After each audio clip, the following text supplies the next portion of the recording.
శ్రీ గురుభ్యో నమః. మద్గురుదేవులు చిన్నరామచంద్రయ్యార్లు వారి పాద పద్మములకు నమస్కరించుకుంటూ, శ్రీ సత్యానంద సత్యమయ్యార్లు వారికి నమస్కరించుకొని, శ్రీమద్ భాగవత కృష్ణదేశకేంద్రుల వారు రచింపబడిన శక్తి ద్వై నిరాశకంబైన శుద్ధ నిర్గుణ తత్వ కందార్థ ధరువుల నుండి 8వ అధ్యాయము పరిపూర్ణ బోధ. 1వ కందార్థము క్రమ సంఖ్య 135. ఈ ఉత్త బట్ట బయలును నీవిప్పుడు ఉండజూసి నిజముగా ఎరుకన్, నీవని నేనని జగమని భావింపుము పిదప దీన్ని బాయు మానిసమున్, నిజముగా దీన్ని బాయ కానిశమున్. శ్రీవాణి తేసారా జీవా సంభవ భవ దేవేంద్రాదులనింకా సేవించు తలపేలా ఆయు మానిషమున్, నిజముగా దీన్ని బాయ కానిశమున్. శ్రీ గురుభ్యో నమః. ఆత్మానాత్మరకితం అచల పూర్ణోపదేశికం శ్రీ నిశ్చలానంద నారాయణ గురోర్శిష్యం శ్రీశైల వంశాంబుధిరేవ జాతం శ్రీ పరమానంద శంకరేంద్రం భజామి. మద్గురుదేవులు శ్రీ శ్రీ పరమానంద శంకర నారాయణ స్వామి వారి పాదపద్మములకు నమస్కరించుకుంటూ, శ్రీమద్ భాగవత కృష్ణదేశకేంద్ర ప్రభువులచే విరచితంబైన శక్తిద్వయ నిరాశకంబైన శుద్ధ నిర్గుణ తత్వ కందార్థ ధరువులు 8వ అధ్యాయము పరిపూర్ణ బోధ నుండి ఈరోజు మనము 1వ కందార్థాన్ని విచారించుకుంటున్నాము.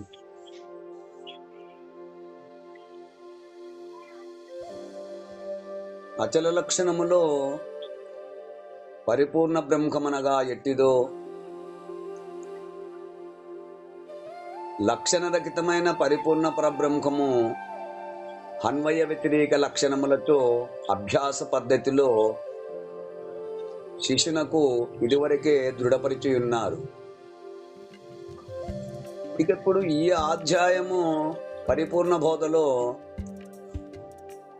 పరిపూర్ణ పరబ్రహ్మమును గుర్తించుటకు, అంటే శిష్యునకు ఉండవలసిన విధానము చెప్పుచూ శాశ్వతము ఎరుకరహితమైన పరిపూర్ణము ఇట్టిదని నిర్ణయింపరానిది అనియు, ఎరుకరహితమైనచో ఉన్నది పరిపూర్ణమే అని తెలుపుతున్నారు.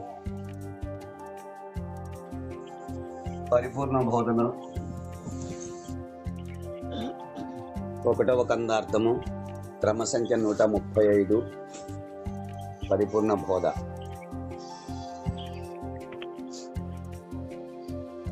ఈ ఉత్త బట్ట బయలును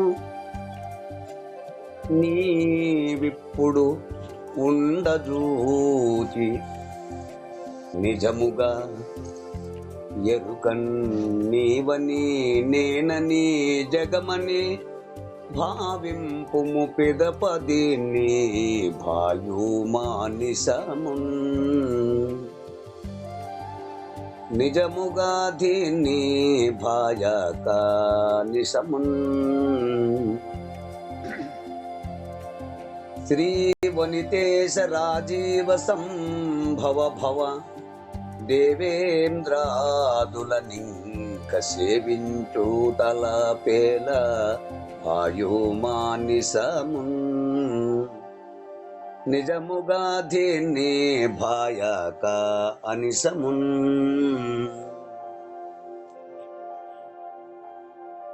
శిష్య, అయ్యా వివరించండి నాయన. నీవిప్పుడు అంటే గురుముఖత వస్తు నిశ్చయపూర్వకముగా పరిపూర్ణమును ఎరిగి ఎరుకను గుర్తించిన మీదట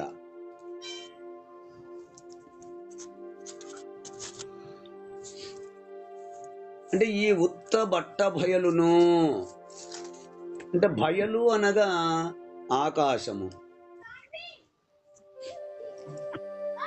బయలు ప్లస్ బయలు అంటే బట్ట బయలు అనగా ఆత్మ. ఉత్త బట్ట బయలు అనగా పరిపూర్ణము. ఉండచూచి అఖండ ఎరుక స్వరూపుడవు నీవై నిలిచి, ఆ పైన నీ కన్యమై తెలియబడేది ఏదో నిజముగా అస్పష్టముగా ఎరుకను, అంటే గుర్తెరిగే తెలివిని,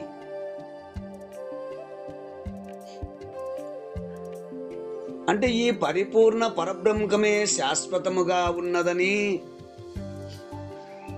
నీవిప్పుడు దృఢముగా తెలుసుకొనుము.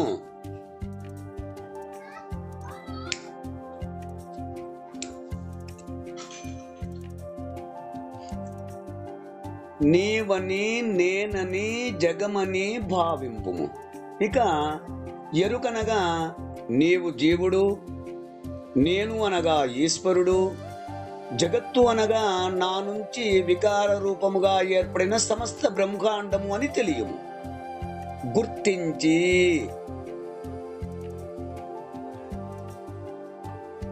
అంటే విచారించి తెలుసుకొని,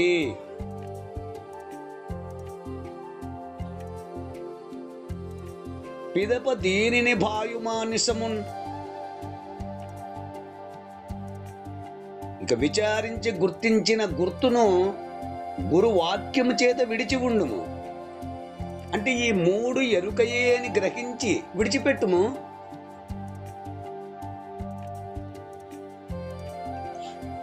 నిజముగా స్పష్టముగా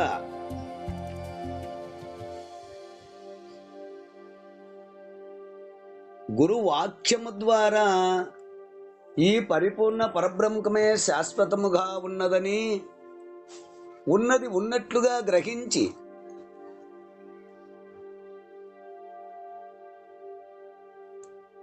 దీన్ని భాయక నిశమున్, ఇక ఎల్లప్పుడూ ఈ ఆరూఢతను విడచి ఉండకు.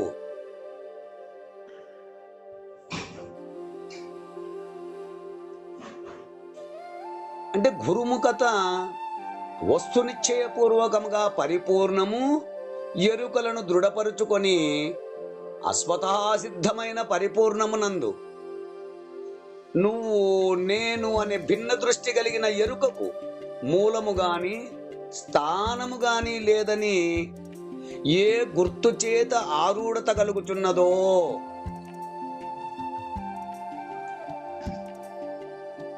అట్టి దానిని కూడా గురువాక్యము చేత విడిచి ఉండుము.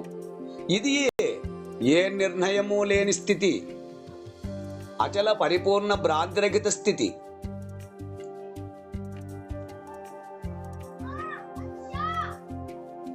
గురువు ద్వారా పొందవలసిన స్థితి ఇదే.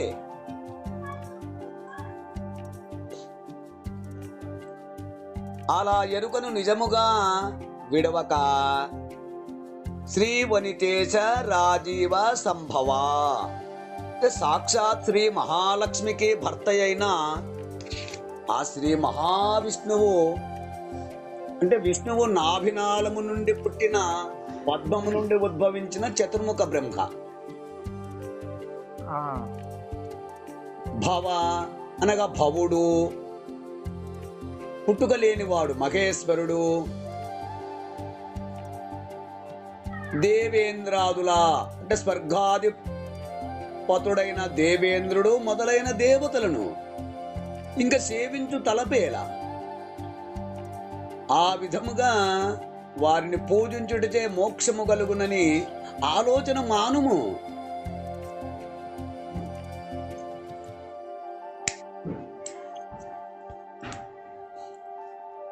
అంటే ఈ పద్ధతి కాక సత్వగుణ సంబంధమైన శుద్ధమాయతో కూడిన ఈశ్వరుని చేత ప్రకాశింపబడుచున్న బ్రహ్మ విష్ణు మహేశ్వరులు మొదలగు దేవేంద్రాదులైన సమస్త దేవతలను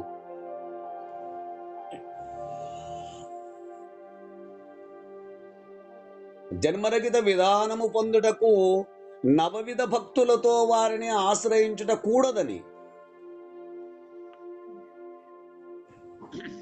వారి వల్ల ఆరుహుడత కలగదని, సేవించు పూజించు తలపు నీకెందుకు?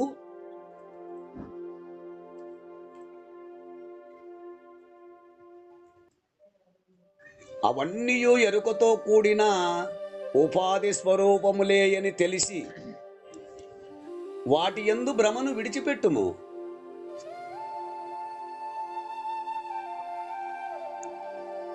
ఇది సృష్టికి పూర్వము ఎరుక యొక్క స్థితి.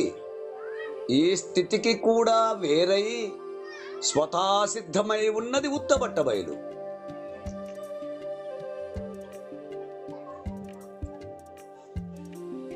సిద్ధాంతమునందు ఈ ఉత్తబట్ట బయలు ఏమీ లేదని చెప్పబడుతున్నది కనుక శబ్దము లేనిది ఉండచూచి, అంటే అత్యంత గురు రహస్యమై ఉన్నది.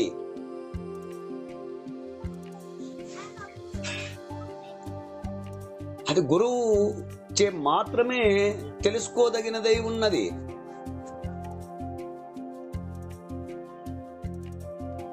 అశ్రవణం కీర్తనం స్మరణం విష్ణు పాదసేవనం హర్చనం వందనం దాస్యం సౌఖ్యమాత్మ నివేదనమనుటలో అస్మరణము, కీర్తన, అర్చన, ఆత్మ నివేదన అనునవి గైకొనబడునవి గనుక నా మనస్సుచే గురుతత్వమును స్మరామి, స్మరించుచున్నాను. నా వాక్కుచే వదామి, కీర్తించుచున్నాను.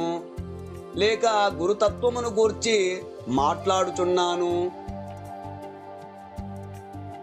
నా శరీరముచే భజామి, భజించుచున్నాను. లేక అర్చించుచున్నాను. నమామి, ప్రపత్తి లక్షణములచే శరణాగతి చేసి ఆత్మ నివేదనము గావించుచు నమస్కరించుచున్నాను అని త్రికరణ శుద్ధిగా సర్వాత్మన శిష్యుడు అనన్య భక్తి చేతను ప్రభక్తి భావము చేతను గురు తత్వమును ఉపాసించుచున్నాడు. కానీ అసగుణ రూపములో తప్ప ఉపాసన అసాధ్యము కాదు. బ్రహ్మవిద్ బ్రహ్మైవ భవతి అని శృతి తెలిపినట్లుగా అబ్రహ్మమునెరిగిన తన గురువు రూపుదాల్చిన ఆ పరబ్రహ్మమే యాదృశే భావనాయత్ర తాదృశే భవతి నిశ్చయం అన్నట్లుగా దృఢ భావన ఫలించక తప్పదు అని గుర్తెరిగి గురుతత్వమైన ఆ పరబ్రహ్మమును సగుణ రూపములో తన గురువునందే చూచుకొని భక్తుడు ఉపాసన చేయుచున్నాడు. ఎందుకు? ఎరుకనగా నీవని, జీవుడని, నేనని అంటే ఈశ్వరుడు అని, జగమని, ఈ సమస్త వికార జగత్తు అని తెలుసుకొనుము.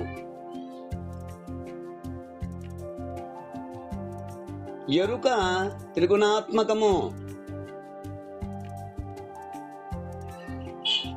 త్రిగుణాత్మకమైన ఎరుక పరిపూర్ణ పరబ్రహ్మమును ప్రతిఫలింపజేసుకొనుటచే ఆ సత్వగుణ ప్రతిబింబము ఈశ్వరుడుగను, రజోగుణ ప్రతిబింబము జీవుడుగను, ఆ తమోగుణ ప్రతిబింబము జగత్తుగను ఏర్పడినది.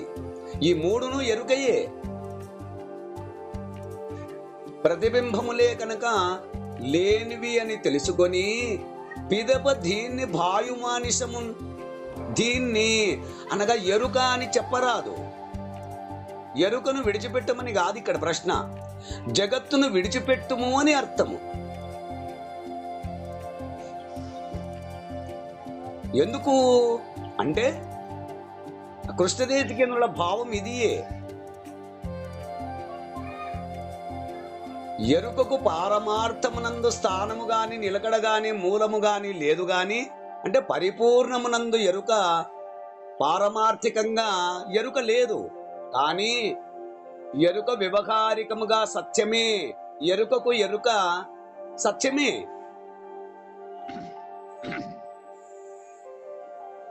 కనుకనే అక్కడ జగత్తును ఏ ఎరుక చేతనైతే నీవు గుర్తించుచున్నావో ఆ ఎరుకను విడిచిపెట్టుము అన్నాడు. అంటే దేన్ని గుర్తించుచున్నావో ఆ జగత్తును విడిచిపెట్టుము అని అర్థము. దేన్ని ఎరుగుతున్నావో ఎరిగిందా అని వదిలిపెట్టు అని. పరిపూర్ణ బోధ శిశునికి చక్కగా గుర్తింపజేయుటకై, అచంచలత్వము నిరోధింపజేయుటకై, ఆ జగత్ భ్రాంతి చేతనే చంచలత్వము ఏర్పడుచున్నది గనుక జగత్తును అనగా దీన్ని విడిచిపెట్టుము అని ఆ గురుమూర్తి శిశునికి ఆజ్ఞాపించినారు.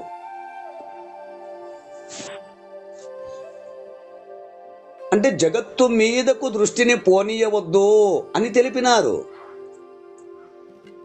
అట్లు జగత్తును విడిచిన వానికి ఇక జగత్ పరిపాలన చేయు దేవతలతో పని ఏమి?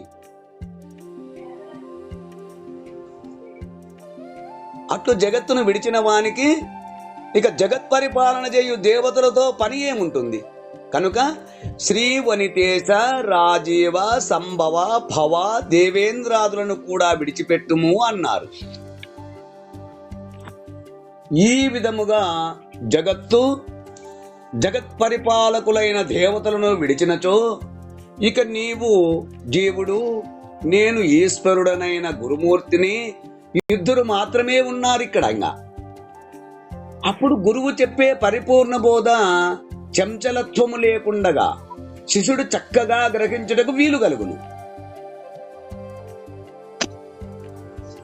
కనుక శాశ్వతము బుద్ధిచే గ్రహించ వీలు కాని పరిపూర్ణ బోధ గురు బుద్ధి విశేషత్వముచే చంచలత్వము లేకుండా గ్రహించవలనని భావం అంటూ మనకు ఈ కందార్థము ద్వారా తెలియజేస్తున్నారు. ఈ కన్నార్థ భావాన్ని మీరు కూడా అందుకుంటారని కోరుకుంటూ జై గురుదేవ. జై గురుదేవ. జై గురుదేవ. జై గురుదేవ.